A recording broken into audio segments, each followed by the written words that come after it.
surprisingly is a sound type move.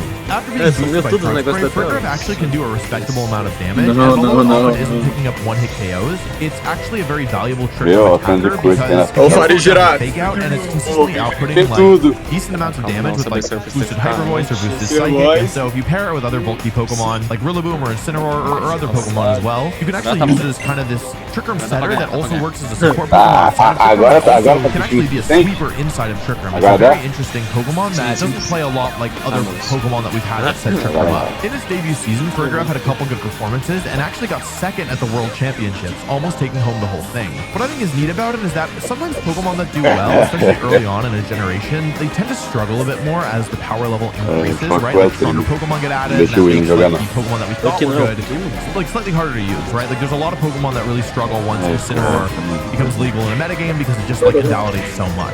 Frigorif is actually really cool in that it scales kind of with the power level because the stronger its partners are, the more value you get out of Armor Tail protecting them from these priority moves. And so at the first regional of the most recent format, Frigorif actually won the whole thing supporting a Miraidon. It was really cool because it actually used Terra Ground, which is not a common Terra type on Frigorif or any Pokemon, to become immune to the partner Choice Specs Miraidon's discharge. So what you can do is Helping Hand boosted, Electric Rain boosted, Active Attack bonus boosted, Discharge paired with Frigorif, and your opponent can use Fake Out or any priority move to stop Miraidon, and then you would just output a ton of damage. So, yeah, I think it'll be really interesting as we kind of go into these later formats where stronger legendary Pokemon are allowed and seeing how well Frigorif keeps up.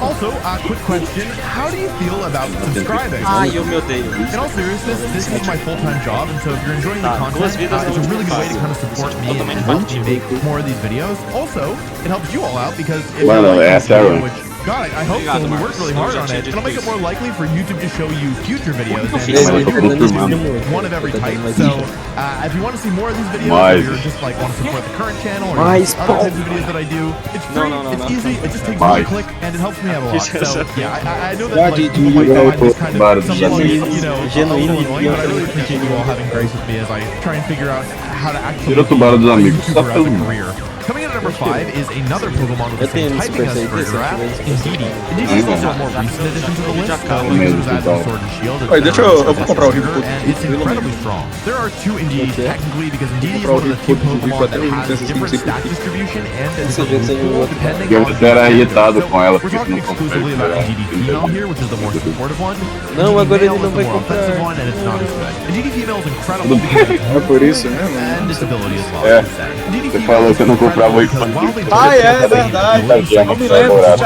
mano, eu tinha voltado a jogar o jogo há pouco tempo. Aí eu vi a skin, eu tava com 30 gems, eu falei, eu compro essa skin ou eu compro uma caixa grande? Indeedee Female is one of the best Follow Me is by far one of the best supporting moves in the game. Uma skin ou uma caixa grande? One World 2014 is a big part of why Ogerpon is so strong right now, why Togekiss dominated Pokemon in early 2020. It's just an incredible move because it turned out being able to use the defenses of a support Pokemon to support a more offensive Pokemon is very unbalanced in a game like Pokemon, where there are two Pokemon on the field Ele tá com estímulo, isso é inegável. each other in fluid ways. Isso é inegável. Very good, but Tem que continuar falando. Psychic Surge ability, which sets up the Psychic Drain, which just like Frigorif turns off. Tem mais estímulo. So one of the ways around Follow Me is to fake out into one Pokemon another. Urshifu is a really good way to combo this, where you fake out the Follow Me user and use Urshifu. Tem uma promoção de bling aqui, eu vou comprar ela pra ver. Promoção de bling, but there are other ways of punishing this as well. Fake can also be used to stop the Follow Me user for a turn, or Pokemon can't for other reasons, like a voice item or it's a very valuable tool, and with the Psychic Surge, Fake Out doesn't really work. Indeedee also gets the move Helping Hand, which can be used to support its Pokemon. Já é uma promoção, porra, deixa eu trying to contribute to a battle offensively, even in the situations where, yeah, like it isn't necessarily like needed to use Scarlet and Violet. Indeedee received a major buff that I think was unintentional. I think it was due to a bug where, like I said, the Indeedee set different blue pools, right? And the male Indeedee could not learn Follow Me. It was overall viewed as a lot worse, but they gave it Trick Room to kind of compensate for the fact that it couldn't use Follow Me. They were like, okay, Indeedee Female, you're too strong, you get Follow Me.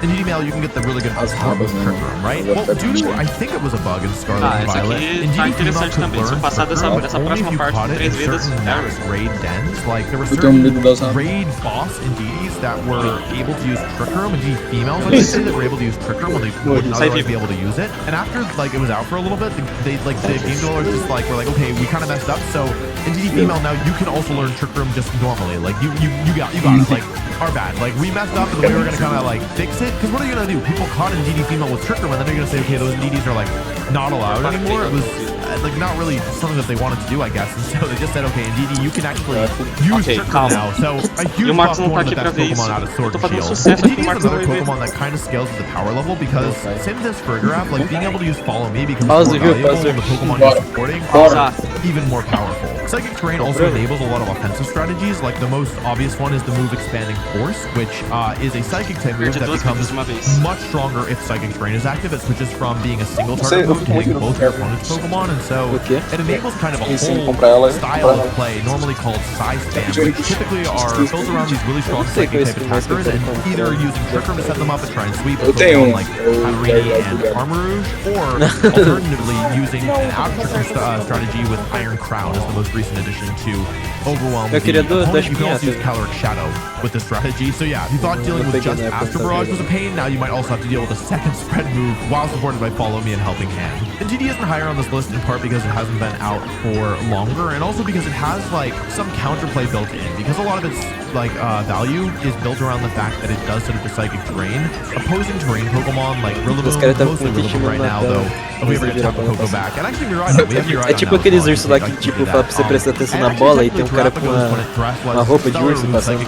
So basically, if the terrain goes down and DD doesn't become better than a Pokemon like Clefairy or Ogerpon or most other Follow Me users, even Amoonguss has a case. Nossa, não pegou uma bolinha. It's not like that sort of case as just a pure director. And so because it has like more built-in counterplay, and DD feels fair in a way that the next Pokemon on our list doesn't. Coming in at the number 4 slot, it is I think my least favorite Pokemon of all time, Smeargle. Smeargle is just a menace, and it actually single-handedly ruined most of an entire year of Pokemon. For those of you who don't know, Smeargle has a unique gimmick that it can learn every single move in the game permanently. There are other ways for a Pokemon to temporarily use a move that it couldn't normally learn, like Me First or Copycat or Mimic, but in Smeargle's case, it doesn't need to use any of those moves because it can just permanently sketch any move that it wants. And you might think, okay, well, like maybe it can just learn one move that it doesn't normally learn, but the thing is, because Sketch permanently transforms into whatever move it sees, you can then relearn it because Smeargle learns it via level up. So yeah, Smeargle can learn every single move in the game, and it can choose 4 of those to use at a time. Although its stats are just abysmal, it's able to kind of compensate for that because it can use the Focus Sash item to allow it to survive a single hit anyway, and it's mostly here as a disruptive support Pokemon, so like not having good offensive stats doesn't really matter. To make matters worse, Smeargle has the Moody ability, which will raise one of its stats by 2 stages and lower a different one by 1 stage at the end of every single turn. So if you ignore Smeargle for too long, it can build up a lot of stat boosts and become a huge menace. Smeargle basically took over and was able to sketch Darkrai's signature move,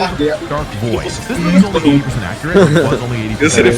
Smeargle got it nerfed actually, but it put both opponents' Pokemon to sleep, and as you can imagine, that's not very fair or balanced. Sleep could potentially knock a Pokemon out for 3 turns. Vixe, já passou uma partida? Hit a Pokemon's Dark Void and then have them fall asleep for 3 turns each, and yeah, like win the game on that one move alone. With the Focus Sash, it's really hard to knock out Smeargle, vamos jogar. and putting a Não tem Pokemon to sleep, they mundo weren't onde happy, esse so you gave yourself chances for ability to raise your stats even more. A single evasion boost or a single speed boost would make Smeargle uma partida é o VTzinho que joga com dois ou três. Os caras não tem tipo uma pessoa que só é melhor que a outra. We're dealing with like fake out Follow Me Smeargle, we're dealing with a wide guard Smeargle. There was a move called Crafty Shield, which I imagine that most of you don't know what it does, but it stops all non-damaging moves from hitting the side. It's Klefki's signature move. I don't even know if it's still in the game, but Smeargle would use it too sometimes. And the problem was back in 2016 when Smeargle took over, that was a year where we were allowed to have 2 different restricted Pokemon on a team, and so the power level was so high, and the value of putting one of your opponent's restricted Pokemon or Mega Evolution to sleep was just so insane that, yeah, like it was really difficult to deal with Smeargle. Oftentimes Smeargle would be led with a way to protect it, like, you know, fake out Mega Kangaskhan, and so oftentimes you would try to protect against Smeargle turn 1 to deal with fake out pressure, and then they would just get a Moody boost, double their speed, and then you would lose the game if they hit Dark Void. Now it is worth noting that back in the day, Smeargle's Moody ability was stronger than it currently is. It used to be both your accuracy and evasion stats, which getting either one was a big deal because then Dark Void would never miss if you raised accuracy, and you could miss your moves against it if it got an evasion boost, so it was really dangerous. Since 2016, I mean, the developers saw that Smeargle was so clearly out of line that they nerfed Dark Void to be only 50% accurate. They removed Smeargle's ability to learn Dark Void. It's one of the only moves in the game that cannot learn. And they changed Moody to no longer interact with accuracy or evasion, and so it became a lot easier to handle Smeargle in theory.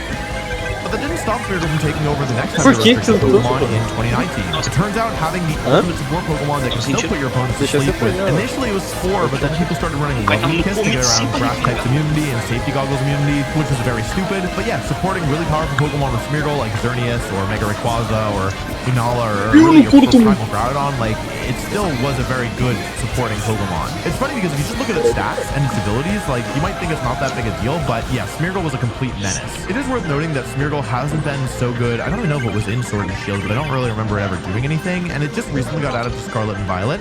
It did finish in the semifinals of one of the more recent tournaments, so we have to watch out for it, and they did just add restricted Pokemon back into the game, so it's possible for Smeargle to make another resurgence, but yeah, I mean, it's undoubtedly one of the best normal type Pokemon of all time, and I hope that it's never good again, because when Smeargle is good, it's very bad. I want to talk about some honorable mentions. There are actually a lot of really cool normal types, and so I wanted to talk about some of these here, even if they're not like the best of all time, just because I think they're really neat. Starting off, let's talk about Chansey. Chansey kind of always pops up as this super degenerate strategy, which is built around making Chansey completely unkillable. Normally, the way it works is you have Chansey as the centerpiece. You want to use moves like Minimize to raise your evasion, sometimes Defense Curl to raise your defense. You basically compensate for the fact that Chansey is very, not very bulky on the physical side, but very bulky on the special side and the HP side by using a move called Guard Split, which averages out your defense stat and the defense stat of whatever you hit. So these strategies are often shuffle or carving Pokemon with high base defense stat. Eu tinha que ter tirado lá, na hora que você tá. Só que eu tinha acabado de gastar um bagulho Guard Split on their own Chansey, make themselves super tanky, and then use like Toxic and Seismic Toss to gradually like deal with the opponent after that Minimize, making them almost impossible to hit. With Chansey's like huge defense stat now after you've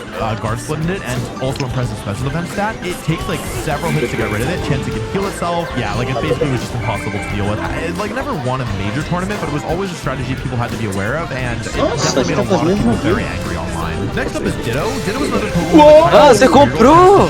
Parabéns! Restricted formats where we have these powerful legendaries, because normally in a restricted format you're restricted to using one or two special powerful legendary Pokemon on your team, and Ditto has a way around that, and that it can kind of steal the opponent's legendary Pokemon. I think that Ditto is one of the hardest Pokemon ever to play. In fact, I only really brought it to one tournament, and I don't think I was actually that good with it, because it's just very, very, very hard to use. Ditto's ability Imposter allows it to transform into a Pokemon on the opponent's side, but the thing is, which Pokemon it transforms into depends on like what is directly across from it. So if your opponent has Kyogre and Incineroar, you can't switch Ditto to like the slot across from Incineroar because it will go down, and so that makes building gameplay really difficult, and it also means you have to be thinking about something else that you normally wouldn't have to think about, which is like which side are my Pokemon on, right? It's not just what Pokemon do I want to bring in next, because if you have Ditto in the back, you also have to think about which Pokemon am I transforming into. Because of how hard it is to use, it's a Pokemon that doesn't always see a ton of success, but for the players who are really good with it and who really believe in it, they're able to bring out a lot of its potential, because having an additional restricted Pokemon on your team is a really big deal. Ditto also has something special about it, which is that when you transform into a Pokemon,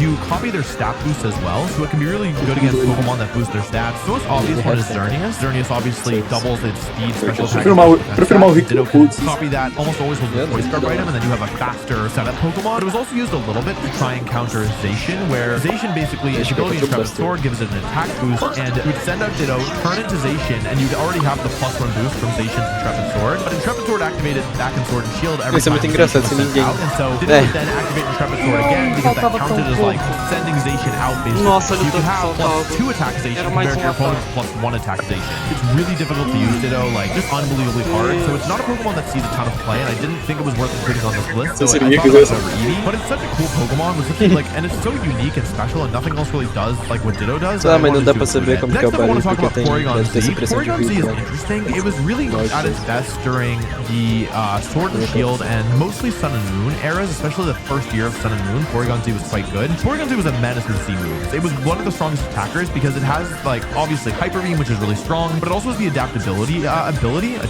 ability, which makes all its normal type moves even stronger, which is really scary. And so basically what you could do is use Normalium Z, Porygon Z, and it would pick up a one-hit KO of pretty much everything it hit. You could also use Trick Room Porygon Z or Choice Scarf Porygon Z, and you wouldn't know what kind of Porygon Z you were playing against until it had already attacked, which is often too late because it would often take a KO. You could also use Choice Specs Porygon Z. I'm not sure if I already said this. Choice Scarf, Choice Specs, Trick Room, and Normalium Z were all viable, and you wouldn't know what you were dealing with. So if you tried to play defensive and use Protect against the Porygon Z, then yeah, like it would often like set up Trick Room and you would lose, or you would try and attack it, or Choice Scarf and you would lose, or you would try and tank it, like, and it would use, you know, Choice Specs and you would lose, or Z move and you would lose. What was really cool about Porygon Z though, and my favorite set, was actually Z conversion. So you would use Normalium Z conversion, which would give Porygon Z a +1 boost in all of the stats, and would change its type. And so basically it would often turn into, I think it was electric or ice, depending on the team, with Thunderbolt and Ice Beam. And so Porygon Z with +1 in every single stat would actually be very tanky.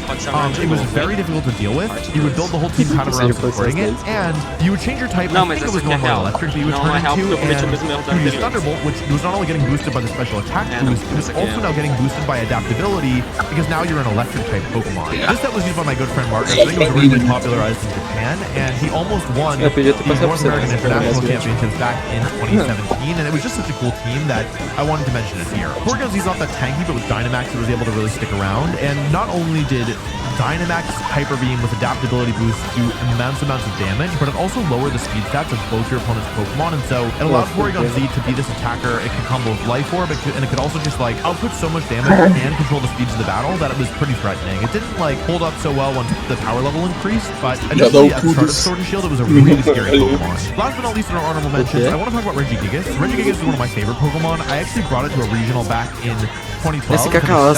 With it, and it wasn't as an attacker. It was like the most annoying support Pokemon of all time. Nossa, pra que lutar, mano? Os caras estão muito emocionados. We used like Thunder Wave, Confuse Ray, Rock Slide to try and stop the opponent from moving, and then I also had Wide Guard because it didn't learn Protect back in the day.